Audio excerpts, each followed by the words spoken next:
Hello बच्चों, let us read this question. The question says the square of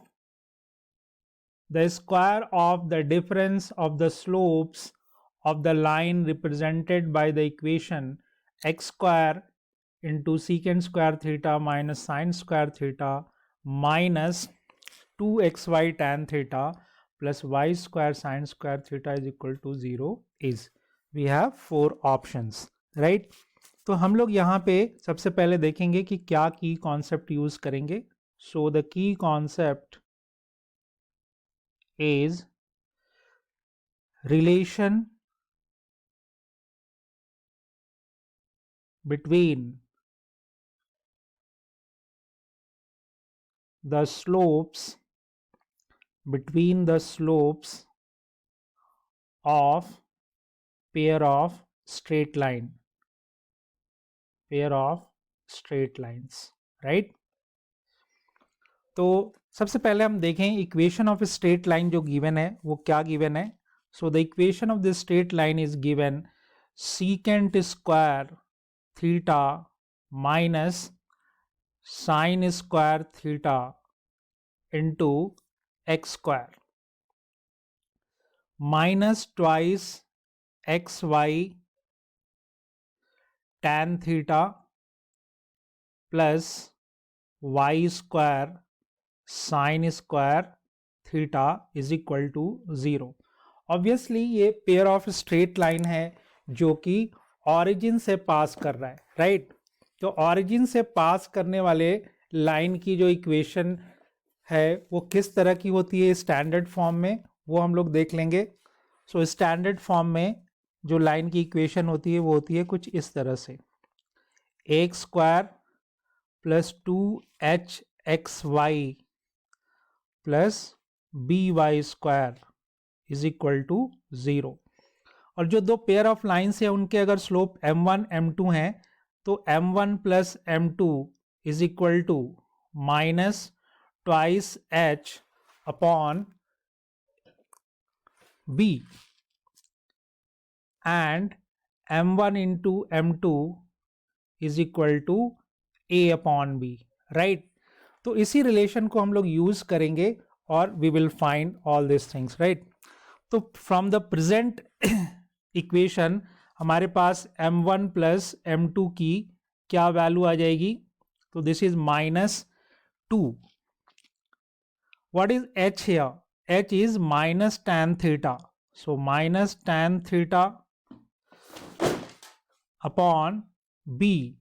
b is coefficient of y square, that is sin square theta. इसको थोड़ा simplify करें तो minus minus plus हो जाएगा. 2 tan theta को अपन sin theta upon cos theta लिख सकते हैं और नीचे हमारे पास क्या है, sin स्क्वायर थीटा. तो एक sin थीटा कैंसिल हो जाएगा, ये cos थीटा नीचे आ जाएगा, तो ये सिंपली हो जाएगा जी 2 upon sine theta into cos theta. 2 से न्यूमरेटर एंड डिनोमिनेटर को मल्टीप्लाई कर दीजिए तो यहाँ 4 हो जाएगा और यहाँ आ जाएगा 2 साइन थीटा कॉस थीटा. और हम सबको पता है कि 2 sine theta cos theta sine 2 theta के बराबर होता है. देयरफॉर m1 प्लस m2 की जो वैल्यू है वो कितनी आ गई गाइज? 4 upon sine 2 theta.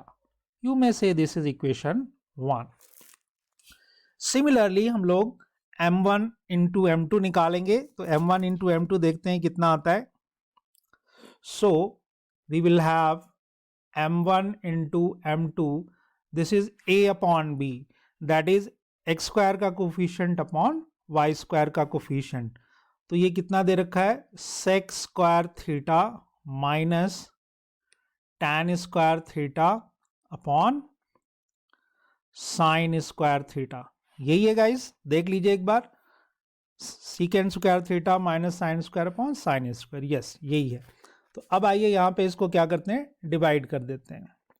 तो second square theta upon sine square theta और इधर आ गया जी minus, this is tan square. तो इससे डिवाइड करेंगे तो कितना आएगा गाइस, tan को आप लिख दीजिए, देखिए यहां पे कितना बन जाएगा, this will be tan square theta upon sine square theta. ठीक है, तो यहां देख लीजिए यही था, हाँ यही हमने गलत कर दिया यहाँ पे, देख लीजिए, क्योंकि ये tan स्क्वायर नहीं साइन स्क्वायर है, इसीलिए मैं कह रहा था कि यहाँ पे कुछ गड़बड़ हुआ है। So this is basically sign square theta. ठीक है गाइस, तो यहां देखिए आ जाएगा जी, इसको डिलीट कर देते हैं, इसको भी डिलीट कर दीजिए, दिस विल बी 1। अब ये नीचे आ जाएगा, so it will come down, तो ये क्या हो जाएगा, कॉस हो जाएगा, तो हमारे पास आ जाएगा 1 upon sine square theta cos square theta minus 1। 4 से मल्टीप्लाई कर देंगे न्यूमरेटर एंड डिनोमिनेटर को, तो ये हो जाएगा 4 sign square theta cos square theta. And obviously guys अब सबको पता है इसको हम क्या लिख सकते हैं, 4 अपॉन, इसको लिख सकते हैं साइन स्क्वायर 2 थीटा माइनस 1। तो हमारे पास m1 इंटू m2 की भी वैल्यू आ गई। हमसे क्या पूछा गया है, हमसे ये पूछा गया है कि इन दोनों के स्लोप के डिफरेंस का स्क्वायर, यानी m1 माइनस m2 का स्क्वायर, ये पूछा गया हमसे। तो इसके लिए आइडेंटिटी हम सबको पता है क्या होता है, m1 प्लस m2 का whole square minus 4 m1 into m2, right. अब सबकी वैल्यू रख दीजिए, तो हमारे पास m1 प्लस m2 की वैल्यू है कितनी, 4 अपॉन साइन 2 थीटा। तो वी कैन राइट, तो इसकी वैल्यू कितनी हो जाएगी, देखिए, तो इसकी वैल्यू रख दीजिए, m1 plus m2 is 4 upon sine 2 theta पूरे का square minus 4 into m1 m2 की वैल्यू कितनी आई है, 4 upon sine square 2 theta minus 1। So it will become 16 upon sine square 2 theta minus 16 upon sine square 2 theta minus minus plus 4. So guys, this will be cancelled out, and from here we will have m1 minus m2 whole square is equal to 4. तो इसी की value हमने guys find out करनी थी। Option check करते हैं, तो third यानी सी ऑप्शन में 4 दे रखा है। So our final answer will be C. So this is our final answer guys, and I hope you understood it well.